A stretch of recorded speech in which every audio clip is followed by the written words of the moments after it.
Thank you everyone again for joining us. If you're new and you haven't been on the LaSard webinar before, just a couple of housekeeping issues. If you have anything you would like to say, questions, please type those into the chat box. As you can see, it's open now. People are typing in. So if you have any questions throughout the webinar today, please feel free to type into the chat box. We also have a handout that you can see here. If you click on that and then click download file, then you will download that PDF, and that helps you follow along today. And then we also, if you are in a group, please note to send the names and emails to everyone in your group, to Melinda Luna at the email listed here, mluna1@lsuhsc.edu.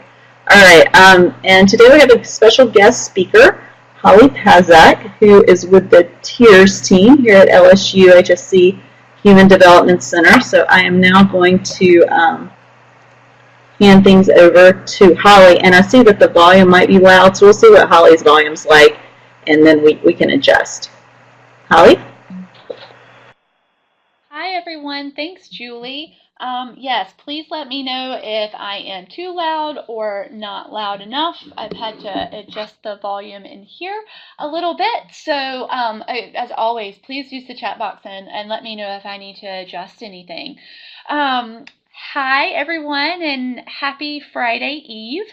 You know, kind of yay, almost to the weekend. You know, I was very appreciative of Julie asking me to facilitate a session on effective teaming and collaboration.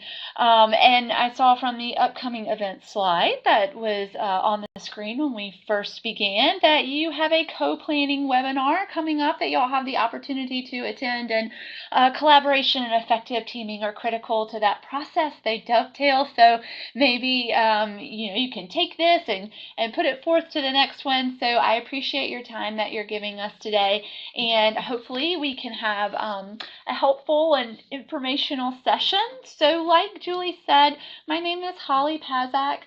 I am the coordinator of the TIERS group here at LSU. We work a lot with schools and school districts, school systems, with regards to MTSS and PBIS and database decision making and special education. And we work with the adults so that the system becomes better for the students. And that's fun work. And I'm a school psychologist by training, so I've worked in schools and interacted with schools. So this is a pleasure for me to share this time with you all today. So to start out, I would like for everyone to think for a moment, indulge me, think about a meeting that was productive and successful. Think about it for a second and type in the chat box. Give me just some descriptors. It could be, you know, one word, couple of words, but think about a really great, productive, and successful meeting that you've attended recently, or it could have been in the past. Why was it productive and successful? What were the qualities that made it a productive and successful meeting? Now we'll give everybody a moment to chat and yep, type in the chat box. The agenda. Yep, we're going to talk about that later on today. The critical importance of people knowing why they've come to the table and the things that we need to get covered and the time associated with that. It helps with planning, a clear message, a clear purpose, right? Why are we here? What's the point of our time together that couldn't otherwise be handled in an email? Good ones. There's some other folks typing. I'm going to wait and see what our additional attendees say. Or, nope. Not too many people, right? The right people for the right work in the right time. Strategic in who you bring to the table. And that's not to say, you know, you're excluding folks, but it's just the right people are there. And of course, kind of the purpose of the meeting. Yeah. So let's switch gears a little bit and say, okay, now let's think about a meeting that was not productive. It just didn't fulfill the expectations you had for the time. Why might that have been? What was it that made that meeting unproductive and unsuccessful? Okay, off topic, so losing a bit of focus.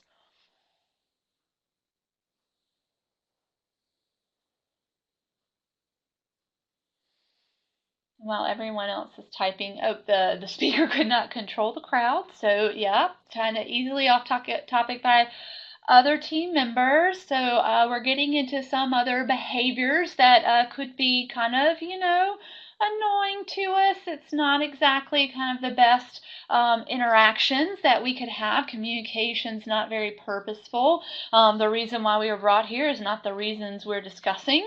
That tends to be a popular one, off topic. So I'll loosely organized.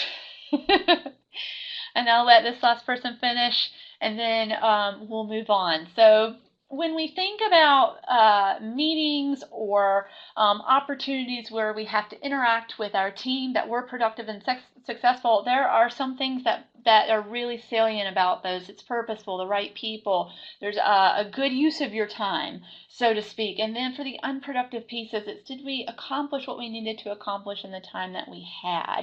So all of those are good kind of pieces of feedback, but they're point for pause when we start thinking about how we interact with other team members and how we interact with other colleagues and how that looks in a school day and whether or not we are truly engaging in the practices that lead to effective outcomes and improve student performance, because we work in schools, right? Everything that we do should be done with the idea in mind of, are we going to improve performance? Is what we're doing making a desired effect? So the same way goes with our teaming practices, and it's important to kind of keep that in our mind. So again, my folks, thank you for participating. I appreciate it. But if you haven't yet, the word collaborate. What do you think of when you hear the term collaborate? And I'll give you a moment. What does it mean to you? Or what do you think it means? Or how do you see collaboration? Okay, brainstorming. Shared knowledge. Okay, exchange of ideas. Different people working towards the same goal. Working together. Okay, good. Thanks so much. So, to think about collaboration, as some other folks are typing in, is it just another buzzword where you work, or is there some meaning behind that word? If you see a colleague and they tell you they're collaborating, do you know what that means or what it looks like? And collaboration, sometimes, we hear the word and it's one of those terms we get kind of turned off by what it means because everybody uses it. But it's an integral part of our day in a school, and all the professionals in a school setting must be able to collaborate with multiple stakeholders, right?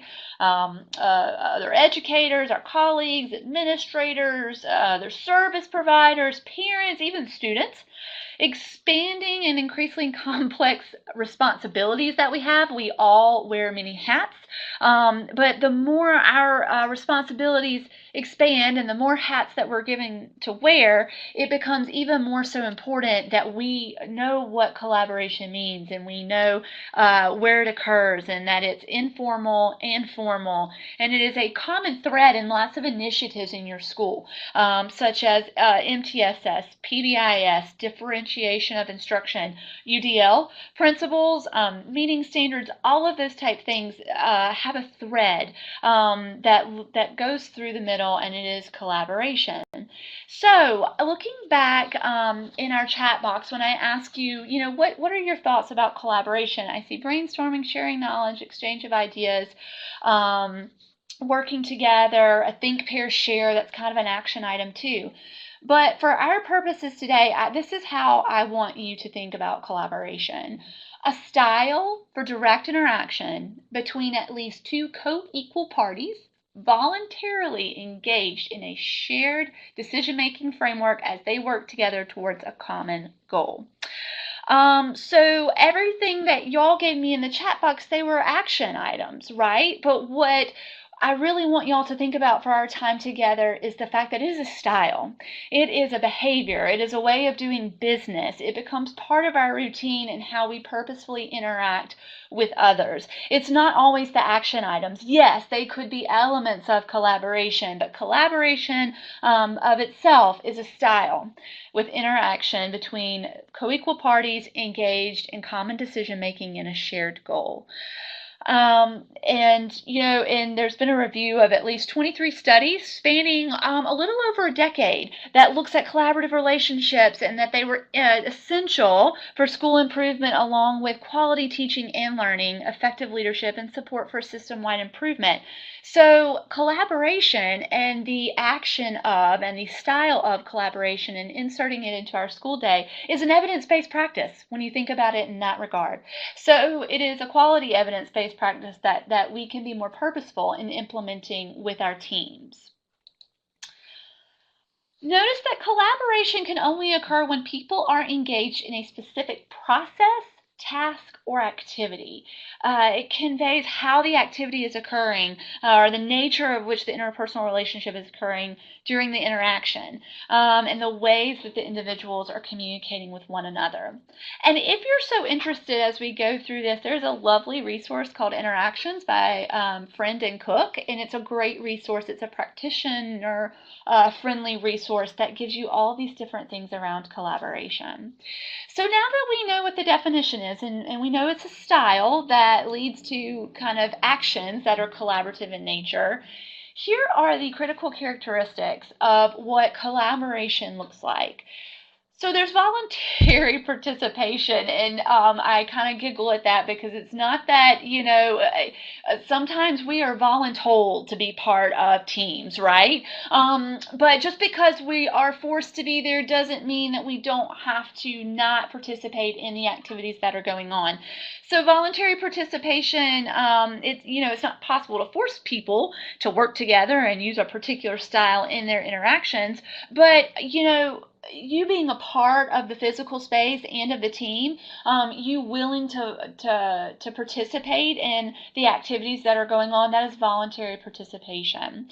There is equality or parity in the roles or the status or power within a team, and good teams with collaboration, there is equal power in decision making. When some members are perceived as having more decision making power or more valuable knowledge or more information than others, the collaboration doesn't occur. So think about it. If you may have a school administrator within a team, but for that team's purpose, there is shared decision making. If we always kind of defer to one person, that's not really a team in the sense that it's one person in charge of the work group and they're kind of calling all the shots. So when we sit as a collaborative group in a team setting, there is shared decision making, and that is critically important. Someone said that there was a purpose and shared goals. That's what made meetings successful, and that is true, that there is a shared goal or vision. And it doesn't mean that everybody has to want the same thing, right? We are all very different, all different sorts of personalities, but there has to be at least one goal that is specific enough to maintain a shared commitment. It doesn't mean that everything has to be shared, but everybody has to at least have one thing that they all are working towards. There is shared responsibility for participation. Participation is not optional, all right? It's something that we have to do, and think about it. We've all been in those spaces where you may not feel like your time is being best used. You may not feel like this is an important topic to have a team about. You may not particularly care about anything about what this team is doing. However, we've been asked to engage, and so being a good collaborative team member means that we're sharing in the responsibility. Shared accountability. All participants are, accountable for the outcome, be it good, bad, ugly, or indifferent. That's just part of the accountability piece. And then the shared resources that, each one of our team members contributes to the valuable experience and sharing as a whole. So these are characteristics of good collaboration. And I want you to think about, kind of any team that you're working on right now, whether it's going great or whether it's difficult. Are these pieces present? Can you account for all of these characteristics? And if so, great. But if not, just kind of be reflective. What pieces are missing? And then how might we go about trying to solve that problem? So moving forward, there are necessary elements of collaboration. So we have personal belief systems, communication skills, interaction processes, and a supportive context. And we've already talked a little bit about these, but the personal belief system, kind of how do you conduct yourself as part of the team experience? How are you as contributing to kind of the greater good, so to speak? What are your communication skills? Some of us communicate far better than others, and that's not good or bad. It's just our preference, so to speak. So if you know you have a preference to stay quiet, but you still are active, it's one of those things, letting your team members know, like, this is how you communicate in that setting, and this is how active listening looks when you're involved. Interactions, we're going to talk a little bit about that later on, but they are important. And a supportive context, and you will hear this over and over throughout our brief hour we have today, that teaming, you have to have trust, and it has to be a place for open kind of feedback and collaboration. So with regards to our students with disabilities, there are all sorts of instances of collaboration that we do throughout the day. But with regards to our students with disabilities, there is an expectation of collaboration in IDEA that we all have to engage in. So the first one are IEP teams, right? Each student's educational program is designed by an IEP team that includes, all sorts of folks: special education, general education, parents, related service providers, and any other additional personnel needed to contribute to that plan. The assessment process, parents are a very big part of that, and a team member in that process. They have to give permission. They have a voice in the decision making that occurs as a result of the assessment. All other kind of personnel within the school are involved with that, from teachers to related service providers. Transition relies on strong collaboration, not just amongst educators in your school, but other agencies that are becoming part of that student's team to, give them great outcomes once they transition and leave the school-based setting. As far as discipline and behavior support plans, there are lots of folks that are involved with those. Collaboration is most definitely needed. However, I find that this could be the area where things may get kind of contentious, and that's because, we might have differing opinions of interventions or what supports may need to be in place, or even the consequences that a student needs for any instances of inappropriate behavior. And paraprofessionals, how are they working with teachers? How are they working with the IEP team? How are they working with other related service providers? There are lots of opportunities for paraprofessionals to be a part of the collaborative process that is the team. So challenges to collaboration, we all have them. Power in the relationship, there's an imbalance of power. Professional socialization, so when you're sitting at a team and it's got lots of different, representations of professional, kind of associations, sometimes they don't always agree, and we have to work through that. The school structure, a lot of times we talk about grade teaming and collaborative processes and co-teaching. However, the school structure, be it the schedule, the instances of interaction, do not support those collaborative processes by whatever reason. And there's also some pragmatic issues, right? Sometimes how people internalize what we say is not exactly what we meant. And I find this especially true in electronic communications, because, I wish an email could take into account the inflections in our voice, and it's not, sometimes it comes across very stark, and that's not what it's meant to be. So what are some other challenges to collaboration that you see in your setting? So if you would, just type into the chat box for a moment, what are the other challenges to collaboration, as we've discussed, do you see in your school settings?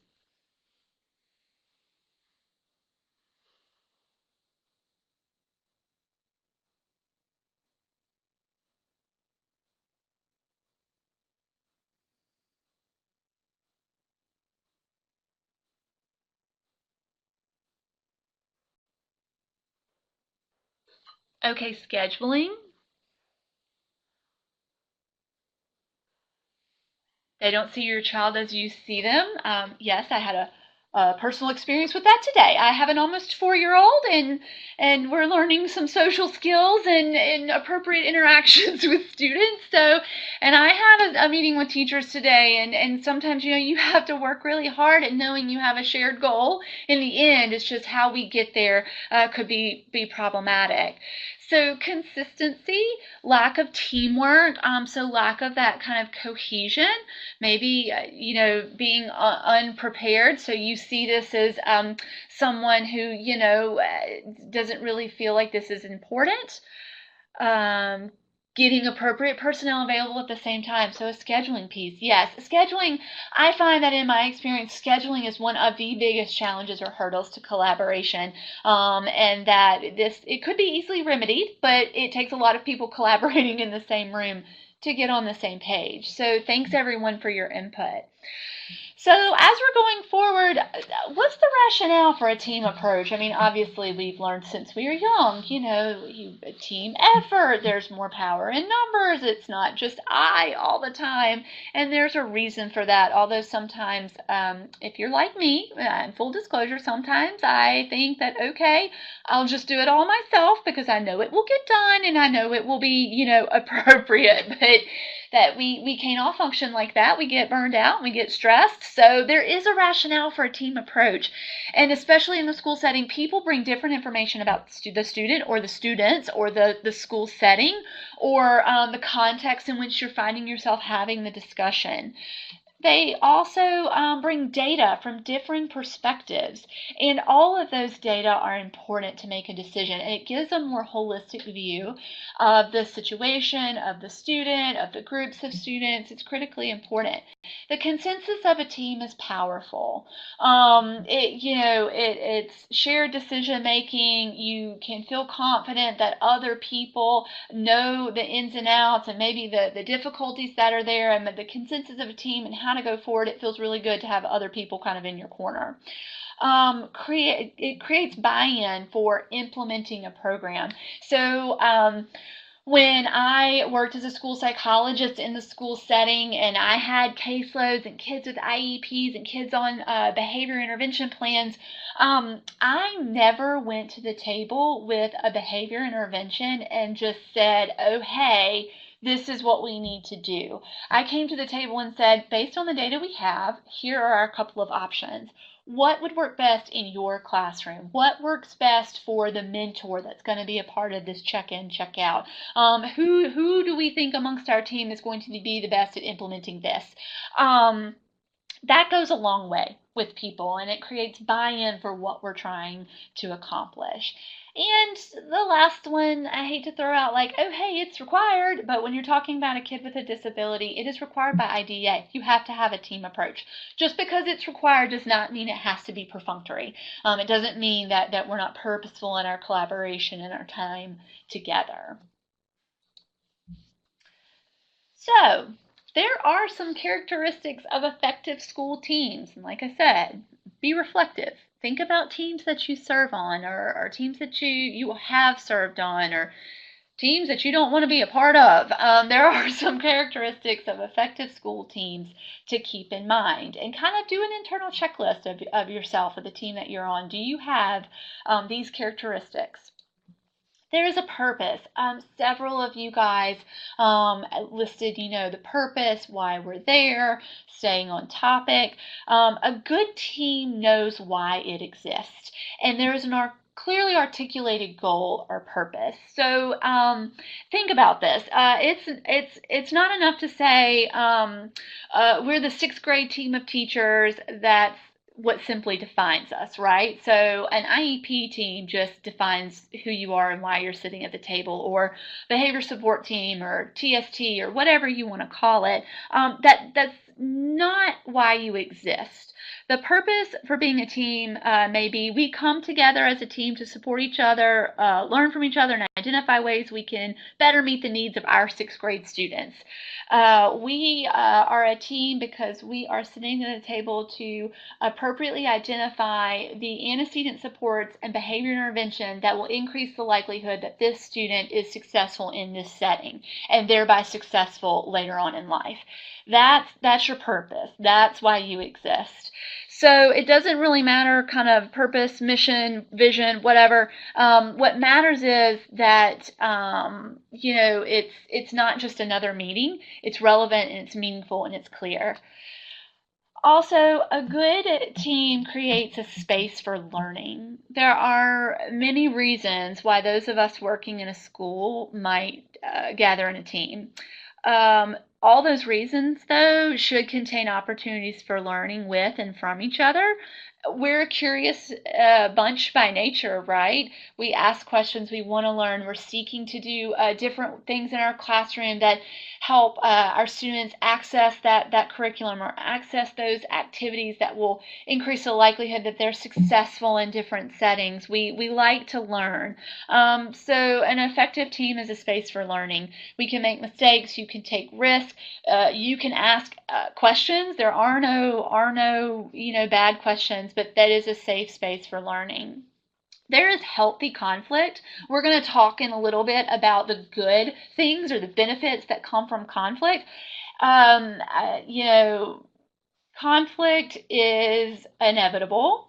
Combat is optional. So it is inevitable that we are always going to differ with someone, be how they choose to implement something, what their thoughts are about something. It doesn't matter, but it's essential that we are learning together, and if we are in a shared project or a shared team, there is constructive dialogue when there are disagreements. And I shouldn't say when, it's if and when there are disagreements, and it's meant to push our thinking and consider other points of view, but the purpose is that it's healthy conflict, it's not derogatory, and it's not malicious.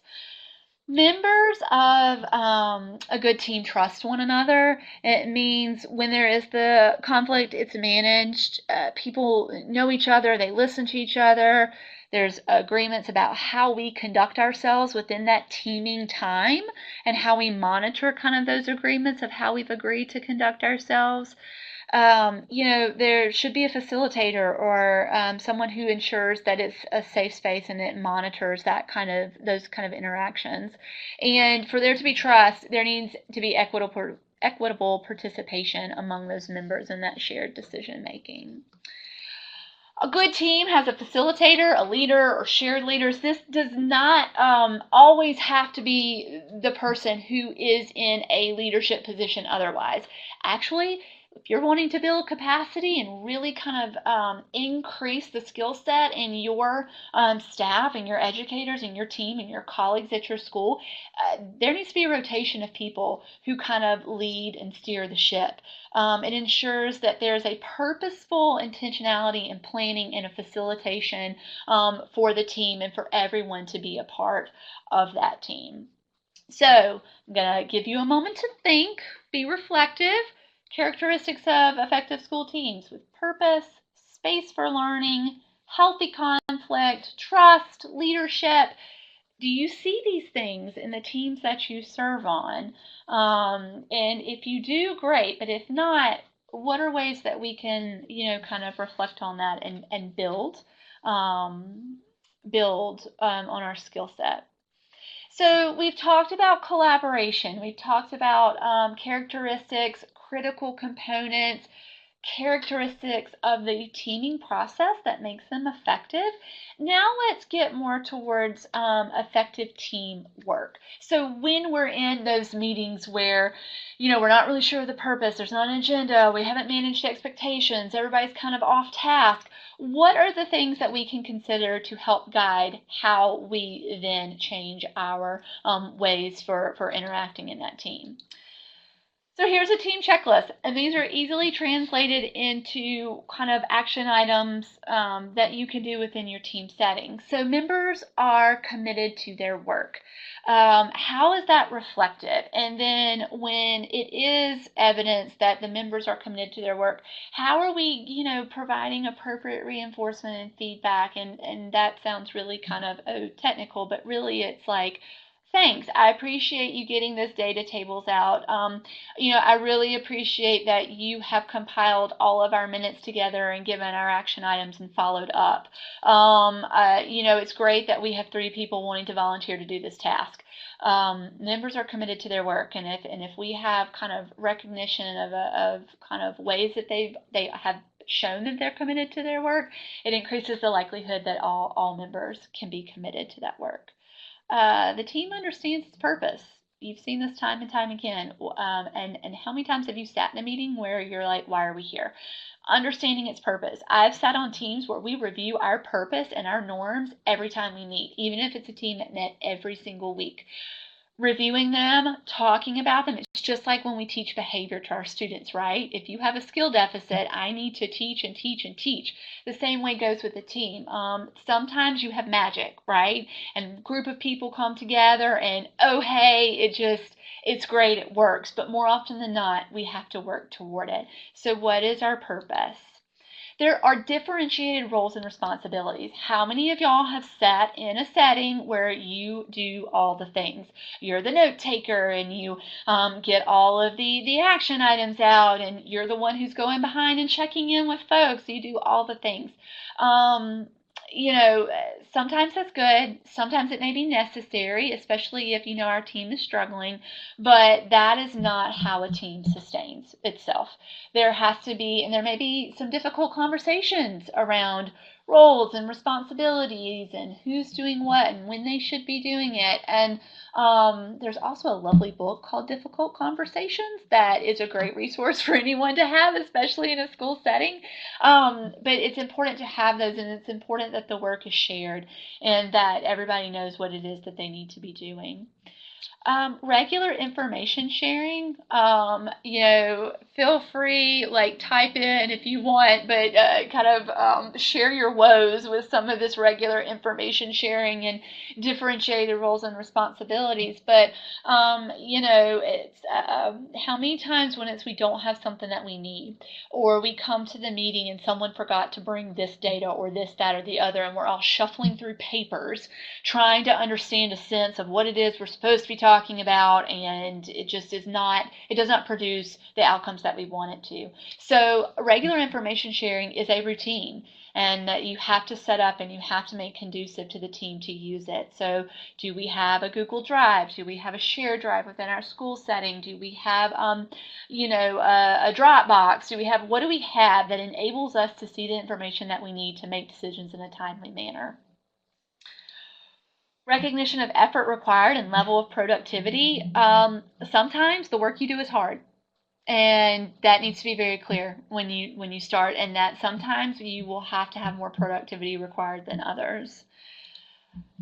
Members value unique expertise, perspectives, and ideas. We're going to talk a little bit about brainstorming and about good ways to kind of talk and interact as a team, and valuing those unique perspectives is critically important. Continuing on, think about, how do you interact as a team? What processes do you use? What strategies do you use? Do you just rely on face-to-face time, or do you leverage kind of the other tools that you have available to you by way of meetings times, PLC time, email, a Google Doc, a shared spreadsheet of tasks, kind of any other way that you could have kind of interaction with one another. Differences are seen as valuable to the team process, and members are comfortable in assuming different roles in order to accomplish goals. Now, don't misunderstand me. I'm not saying that, the school psychologist should do what the speech language pathologist does, or like the teacher should then start implementing something that really the OT should do and all that. I'm not saying, we should take over each one another's kind of areas of deep knowledge. But within a team setting, if it is, I need to be collecting and gathering the data, I need to facilitate the meeting, or you need to facilitate the agenda, or someone else needs to be able to interact and interface with the parents or other kind of outside members of the team, each one of those members needs to be comfortable in assuming that role in order to accomplish the goal. And this one is really important. Recognize the limits of the team. It would be great if we had a magic wand. It would be great if we could solve all of our problems. It would be great if we could have our school administrator at every meeting that we needed them to so that they understood kind of where we were coming from. However, that's not possible. It's just not for a multitude of reasons, but you recognize the team's limits.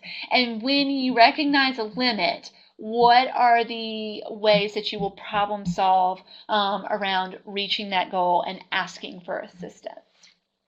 So that is our team checklist. Think about, I'm asking you to be very reflective, think about kind of teams that you work on. Can you check all these off? Do you see this manifested in the behavior of the team and how you interact and how you work with one another?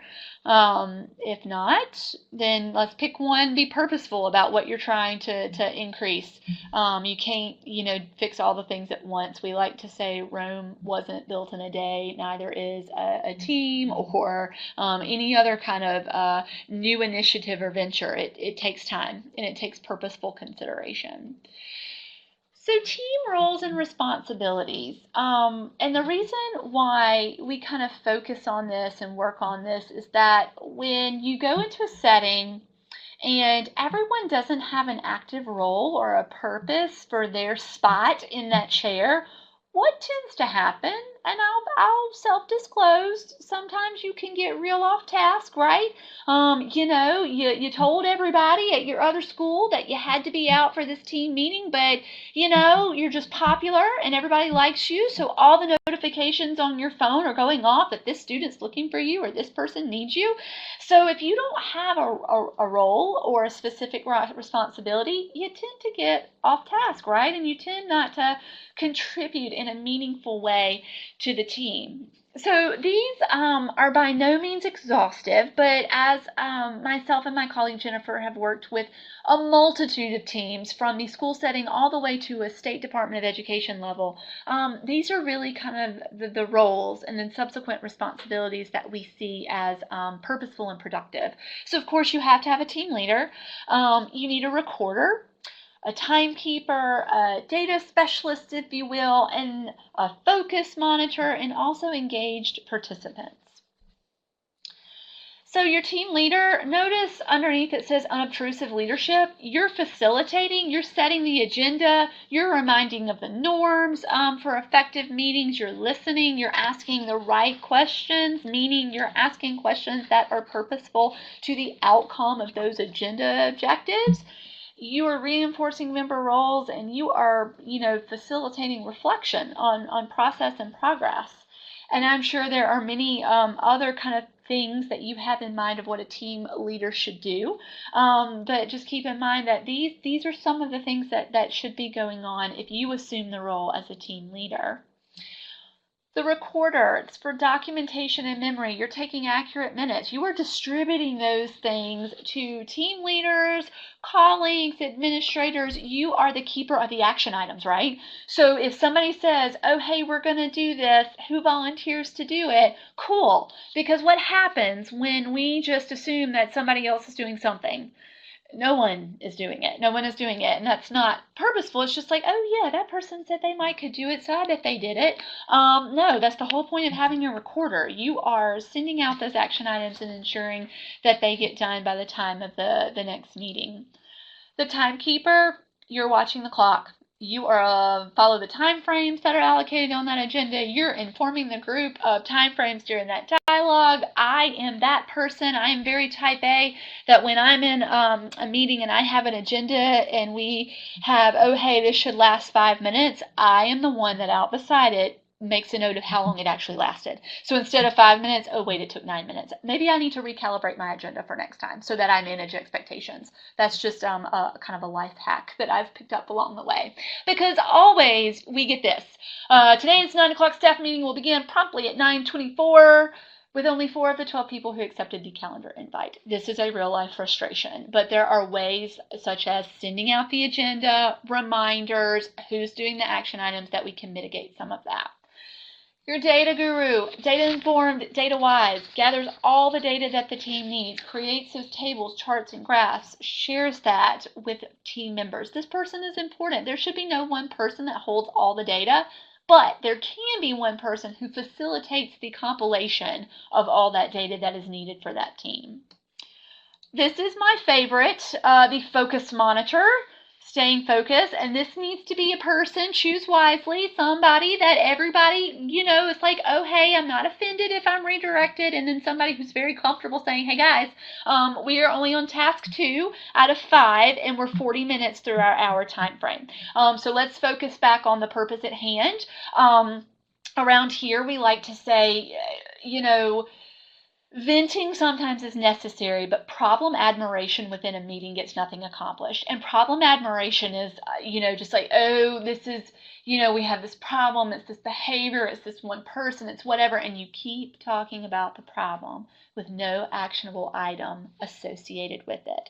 It's also in our neck of the woods, we call that whining, just talking problem admiration with no action item to fix it behind it. So this person refocuses the dialogue and guides everyone to kind of their purpose. So keeping that in mind, there are the things that matter, and there are the things that we as the team can control. What is overlapped is what we should focus on, and that's what we have the power to change, right?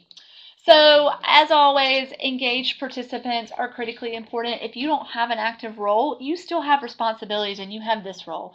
You need to model active listening. You need to ask questions. You need to contribute. You need to commit to doing one of those action items or engaging in one way, shape, form, or fashion. I've sat in team meetings before where one of the norms that we have is nobody can have a computer up. It's just we get distracted, it's not conducive to our work, and we can actively get things accomplished without them. So, what does it look like to actively participate within your team settings? So everybody has a responsibility, right? They accept a role, they come prepared, they're punctual, engage fully in the process, and ask the right questions to participate honestly, constructively, and respectfully. So notice that it's a circle and the arrows go both ways. So it's not just a linear process. They all kind of support one another, and it's important to remember that.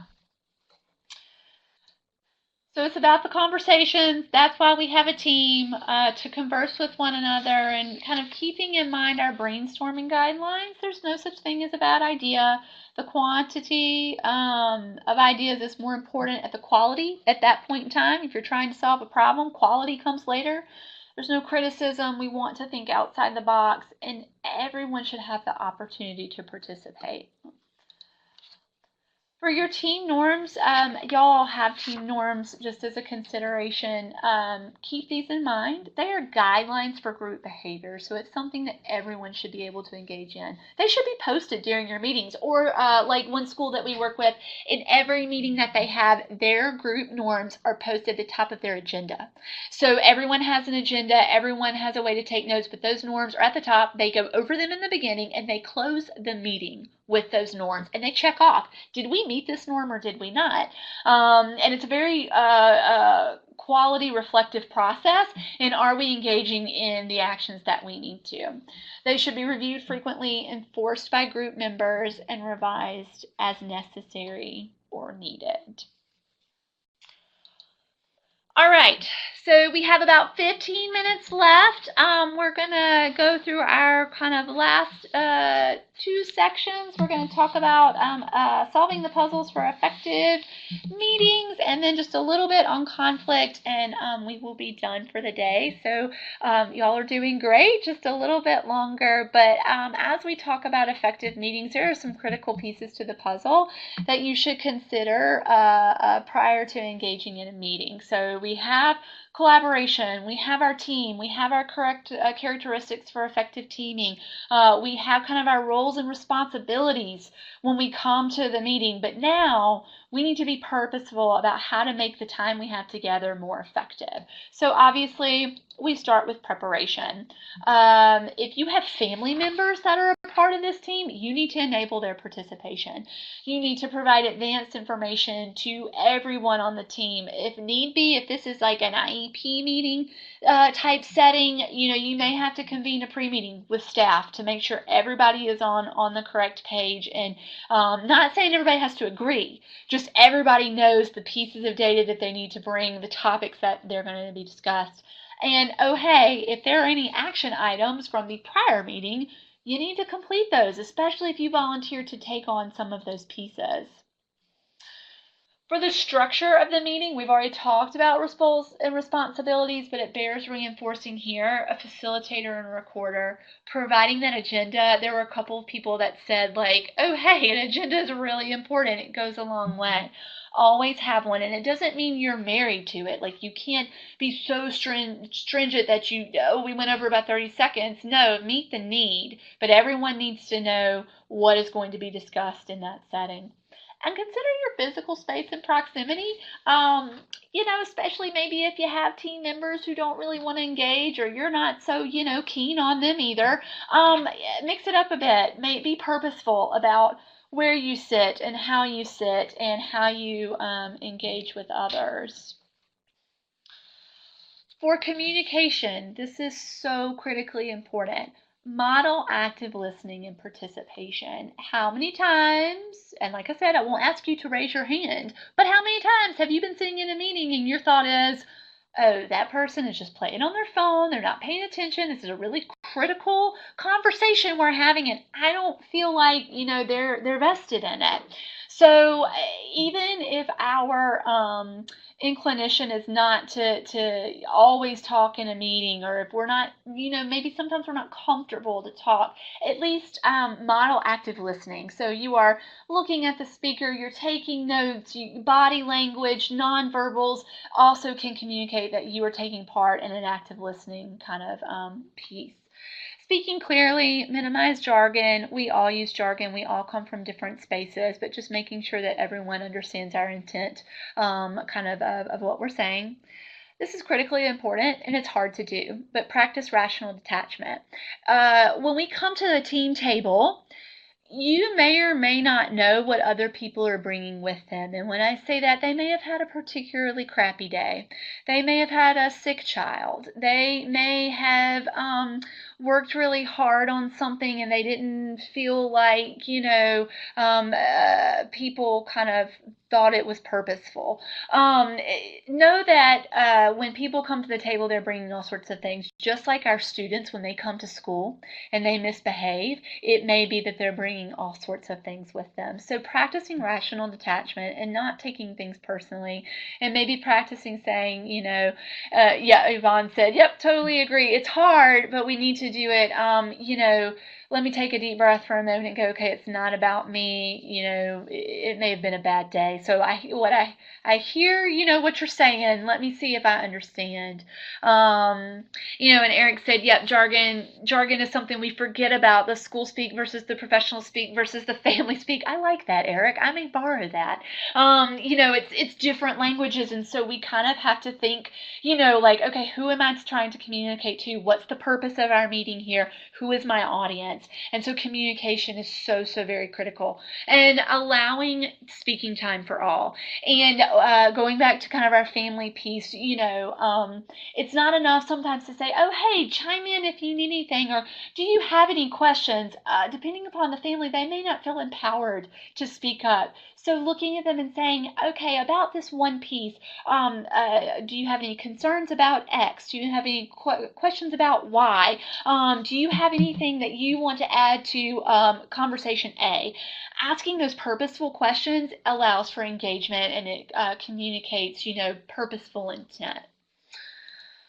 Collaboration, always assume good intent. Everyone has a role to play, and sometimes we get very heated on things and we lay down ultimatums like, well, if you do this, then I can't do that. Well, let's think about that before we actually put that out there on the table. So assuming good intent and exercising that rational detachment. So mutual respect. I have often said, I may not be the best friends with you personally. However, if you can get an outcome done and you're vested in the process, then I can put that aside because you are working for the same thing that I'm working for. So that goes back to kind of mutual respect, safe space for open discussion, being mindful of nonverbal behavior. Verbal behavior speaks just as loudly as verbal behavior. So being cognizant of our body language and our nonverbals. And you all are on the same team. You may not agree while you're there, but that's what we're working through. But you all are on the same team. And this one says reach, record, follow through. Clearly state and review decisions. If there are any disagreements, it's okay to disagree. It needs to be noted though. And how are we going to establish action plans to work on all these pieces? And the last piece, which is so critically important, implement everything with integrity. Are we doing what we said we were going to do, and are we doing it how we plan to do it? So in working with other disciplines, I mean, these are some considerations for effective meetings, professional orientation, the time that they're on site with you. You may have a traveling SLP or an OT or a physical therapist or a school psychologist or a counselor, keeping that in mind that they may have competing obligations and what is their time on site.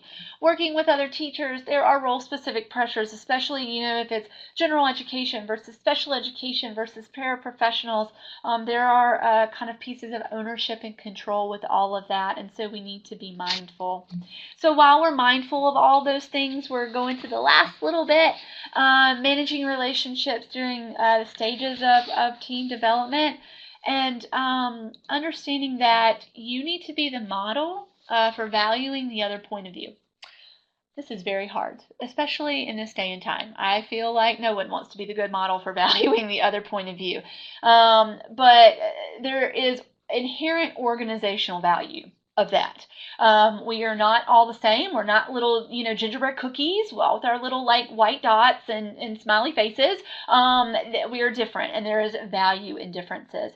But with those differences, you need to involve all of those members to develop a solution. And as always, the communication needs to be purposeful and it needs to be effective.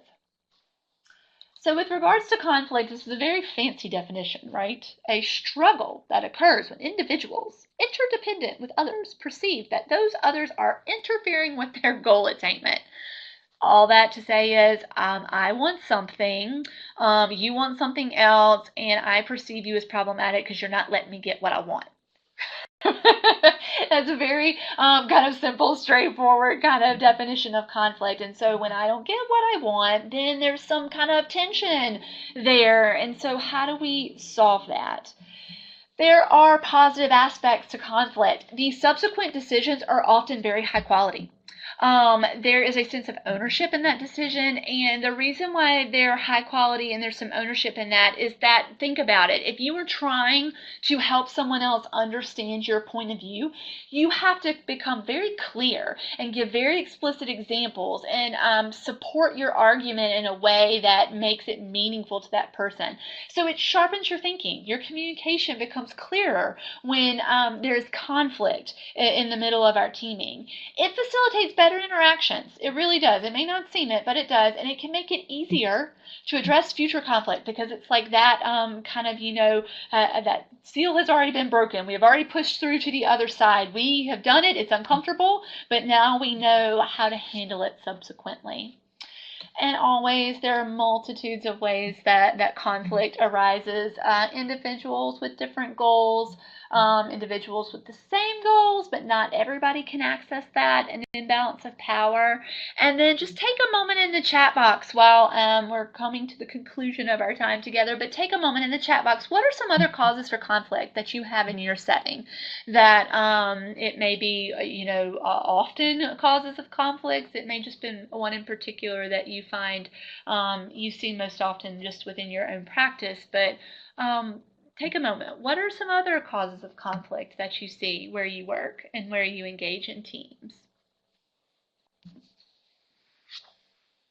And while people are typing, I'll give an example.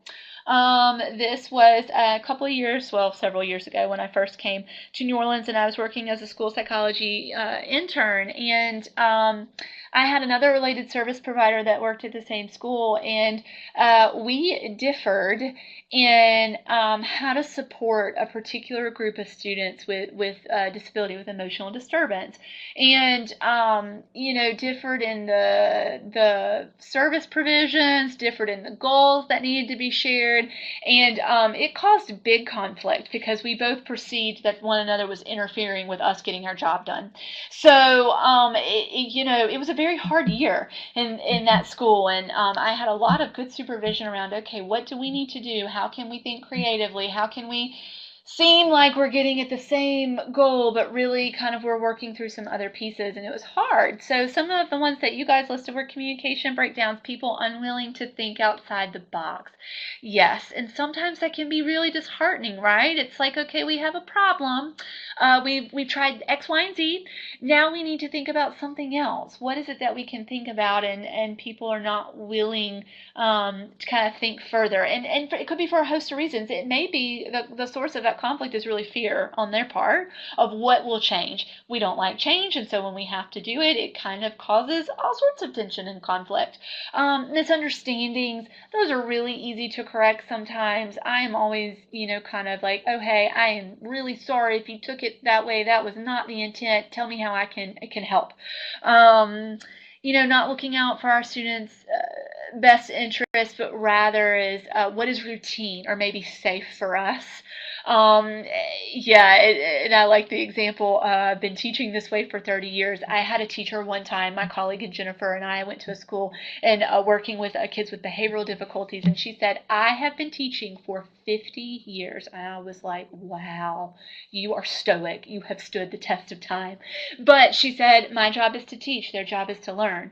So how do you kind of break through those barriers? I found that humor worked. When we got her laughing, it went a long way. But you're right. Things change over that 30 or 40 years that you've taught. How do we incorporate those changes? And how can I make it a little more palatable to you, if you will? I will be with you in this journey. We can hold hands, lockstep, arm in arm. We can do it. But as far as collaboration with our families, we need to think about the barriers too that exist, because they are an important part of our teaming experience. The barriers to that collaboration could be previous experiences, the family view of those educators, logistics of attending meetings, the family's primary language, the school climate perception, educator beliefs and biases about parents. I don't know about you guys, but I'm from a small town. My mom was a social worker for 40 years, and she had some stories of these same families. And sometimes that tends to be kind of how we default, and we think that there's nothing else that can be done, but that's not always the case. And so we need to be active problem solvers with how to include families as our team members. Advocacy efforts, stereotypes, all of these are barriers. However, if we want to build those partnerships, we need to create conditions that encourage meaningful participation. We need to prepare parents for collaboration prior to a meeting. What does collaboration look like? What's the style that we all engage in, that we want our parents to be engaged in, or our family members? What can we help them do to be a collaborative partner? And then asking questions about their valuable and unique perspective. So in the last 2 minutes that I have with you guys, everything that we've summed up today, we've talked about a lot. Collaboration, characteristics of effective teams, how to make meetings more effective, but most problems always have more than one solution. And when the going gets tough, no matter how tempting, please stay positive. Optimism takes you a long way in life. I like this. Oh, I'm flying. I would like that to be me from time to time again. But all that to say, thank you guys so much for joining me today. I really appreciate Julie and her LaSarda team asking me to come be a part of the work that you guys are doing, and kind of your learning and your growth. I appreciate the opportunity. If anyone has any questions about topics that we discussed, or any other tools or resources that you may want or ask if I have, please email me. I love getting emails. I like making new friends, which is not sarcastic. I really do. I love getting questions. So please reach out. I'll be happy to help you. Thank you for your time, and everyone have a lovely, lovely afternoon.